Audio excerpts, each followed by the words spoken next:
Dragon country Taiwan పై కావాలనే కయ్యానికి కాలు దొవ్వుతోందా? కుయుక్తులకు care of address గా మారిపోయిన చైనా త్వరలోనే ఆ దేశంపై యుద్ధం చేయబోతోందా? ఒకవేళ కుట్రల కంట్రీ యుద్ధానికి సిద్ధమైతే ప్రపంచవ్యాప్తంగా పరిస్థితులు ఎలా ఉండబోతున్నాయి? అసలు చైనాకు తైవాన్కు గొడవేంటి? ఎన్ని సంవత్సరాల నుంచి ఈ రెండు దేశాల మధ్య అగ్గిరాజుకుంటోంది? చైనా ఎందుకు పసికూన తైవాన్తో అలా ప్రవర్తిస్తోంది?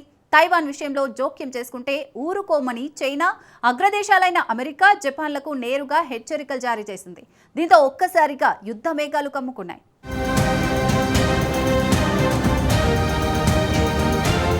తైవాన్పై డ్రాగన్ కావాలనే కయ్యానికి కాలు దువ్వుతోందా? తైవాన్పై చైనా యుద్ధం చేయబోతోందా? రెండు దేశాల మధ్య రాజుకున్న అగ్గి. చైనా తైవాన్ మధ్య పెరుగుతున్న ఉద్రిక్తతలు ప్రపంచ దేశాలను కలవరపెడుతున్నాయి. రష్యా ఉక్రెయిన్ మధ్య యుద్ధం కొనసాగుతుండగానే ఆసియాలో మరో యుద్ధ మేఘాలు కమ్ముకోవడం ఆందోళనకరంగా మారింది. ఇది చివరికి చైనా జపాన్ ఘర్షణగా మారుతుందేమోనన్న ఆందోళనలు వ్యక్తమవుతున్నాయి. తైవాన్ ద్వీపం పూర్తిగా తనదేనని ముందు నుంచి చెబుతూ వస్తున్న చైనా ఈ మధ్య దూకుడు పెంచింది.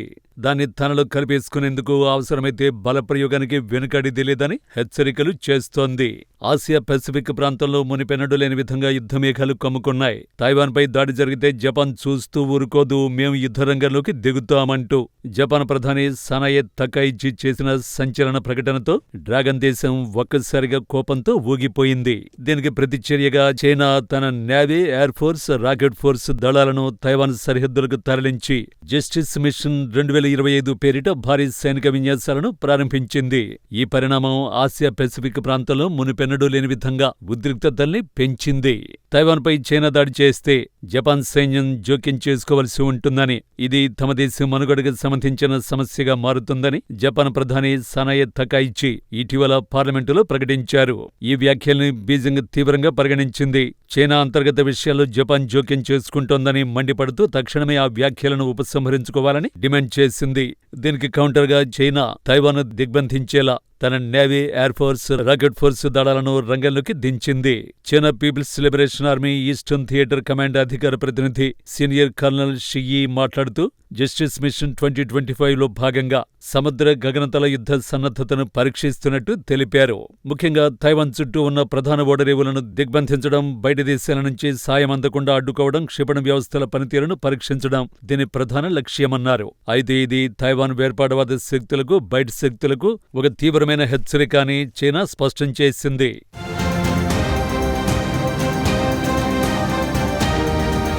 చైనా తైవాన్ మధ్య వైరం దశాబ్దాల నాటిది. 1949లో చైనాలో జరిగిన అంతర్యుద్ధంలో మావో సేటుంగ్ నేతృత్వంలోని కమ్యూనిస్టులు విజయం సాధించగా అప్పటి పాలకుడు చియాంగ్ షేక్ తన అనుచరులతో కలిసి తైవాన్ ద్వీపానికి పారిపోయారు. అప్పటి నుంచి తైవాన్ ఒక స్వతంత్ర దేశంగా వ్యవహరిస్తోంది. అయితే చైనా మాత్రం తైవాన్ తనలో అంతర్భాగమని, అది విడిపోయిన ఒక ప్రాంతం మాత్రమేనని వాదిస్తోంది. తైవాన్ మా దేశంలో భాగమేనని వాదించే చైనా ఇప్పుడు తైవాన్ చుట్టూ భారీ స్థాయిలో లైవ్ ఫైర్ అంటే నిజమైన ఆయుధాలతో సైనిక విన్యాసాలు మొదలుపెట్టింది.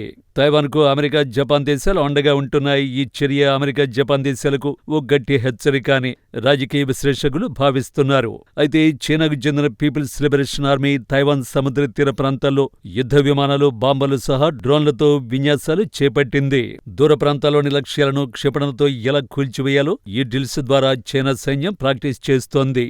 చైనా హెచ్చరికల నేపథ్యంలో తైవాన్కు రక్షణ కల్పించే బాధ్యతను అమెరికా, జపాన్ తీసుకున్నాయి. ఈ పరిస్థితులకు ముఖ్య కారణం అమెరికా. తైవాన్ రక్షణ కోసం అమెరికా $11.1 బిలియన్ అంటే సుమారు 92,000 కోట్ల విలువైన ఆయుధాలను అమ్మడానికి ఒప్పుకుంది. ఇది తైవాన్ చరిత్రలోని అతిపెద్ద ఆయుధ ఒప్పందం. ఇందులో భాగంగా మధ్యశ్రేణి క్షిపణులు, అత్యాధునిక డ్రోన్లు, శతఘ్నులను సరఫరా చేయనుంది. ఈ పరిణామంపై చైనా తీవ్ర ఆగ్రహాన్ని వ్యక్తం చేసింది. ఇది తమ సార్వభౌమాధికారానికి భంగం కలిగించడమేనని, అమెరికా, చైనా మధ్య కుదిరిన దౌత్య ఒప్పందాలను ఉల్లంఘించడమేనని హెచ్చరించింది.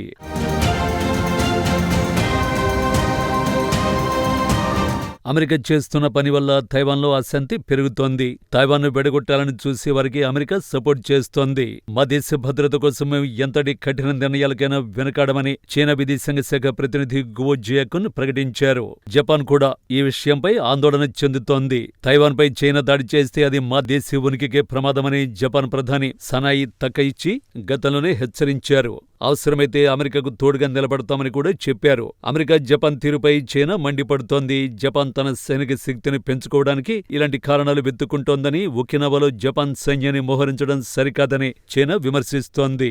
ఒకవేళ చైనా బలప్రయోగానికి దిగి యుద్ధం మొదలైతే దాని ప్రభావం ప్రపంచ ఆర్థిక వ్యవస్థపై వినాశకరంగా ఉంటుంది. ఏఐ, స్మార్ట్ ఫోన్ల తయారీ, రక్షణ రంగంపై ముఖ్యంగా ప్రభావం చూపించే అవకాశం ఉంది. అలాగే తైవాన్ సమస్యపై యుద్ధం జరిగితే అది కేవలం ద్వైపాక్షికంగా కాకుండా జపాన్, దక్షిణ కొరియా, ఆస్ట్రేలియా వంటి దేశాలను కూడా ప్రభావితం చేస్తుంది. తైవాన్ ఆర్థిక వ్యవస్థలో 60% కంటే ఎక్కువ భాగం ఎగుమతులపై ఆధారపడి ఉంది. తైవాన్కు అమెరికా, చైనా ప్రధాన వాణిజ్య భాగస్వాములుగా ఉన్నాయి. మొత్తం మీద తైవాన్ భవిష్యత్తు కేవలం ఆసియా భద్రతకే కాదు, ప్రపంచ టెక్నాలజీ, ఆర్థిక వ్యవస్థ కూడా కీలకంగా ఉంది. చైనా అధ్యక్షుడు జీ జిన్పింగ్ తన 2049 లక్ష్యంలో భాగంగా తైవాన్ను విలీనం చేయడం తప్పనిసరి అని భావిస్తున్నారు. మరి ఈ పరిస్థితి ఎటు దారి తీస్తుందోనని ప్రపంచం ఉత్కంఠగా గమనిస్తోంది.